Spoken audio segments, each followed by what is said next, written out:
Sekarang langsung kita tak video. Yang kamu akan tengok belakang. Main di nama panggilan dia Vinata. Ya betul, ini betul-betul ya. Ini bukan cobaan, ini betul-betul. Nah, tapi maksudnya tetap sama juga hewan. Sebab dia percaya sebagai satu community, keluarga itu akan makin lama makin beramai, makin besar, beranak, dan rumah dia akan makin panjang. Satu bilik adalah untuk satu keluarga, satu rumah panjang adalah untuk satu kampung, satu komunitas tinggal sama-sama.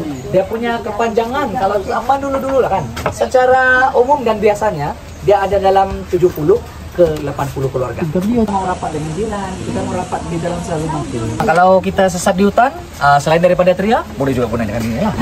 Yang ini daripada kulit bulu yang masih hijau, ini adalah bulu yang kering, dia potong dua, dia buat lubang di tengah. Kemudian ini daripada bulu yang sama, tapi dia tajamkan di ujung dia. Macam mana pasang api? Kalau dulu-dulu, kamu boleh rekod cara dia hidupkan apinya ya. Ini akan mengambil masa 3 hingga 4 jam. Sempat tidur di sini ya. Kejap ni tau. Lama lagi bang. Oh boleh bang, kita nak aduk ni. Tengok cara dia. Oh berapa sudah? Kejap tu dia. Berasap sudah. Kejap juga. Buat api. Okay, kamu tengok ada bara kecil depan. So apabila sudah ada bara tu, dia akan perlahan-lahan. Oh, ya tak badak kat tu. Oh, dia dah sedih lagi.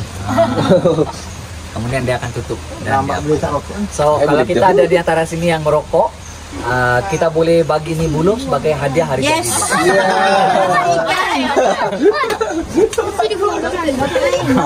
Tak ada lighter, bagi dia.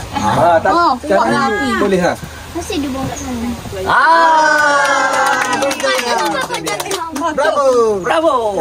Ya. Hidup api. Sebenarnya banyaknya perempuan yang buat, sebab perempuan dia guna masak ya betul di dapur kan.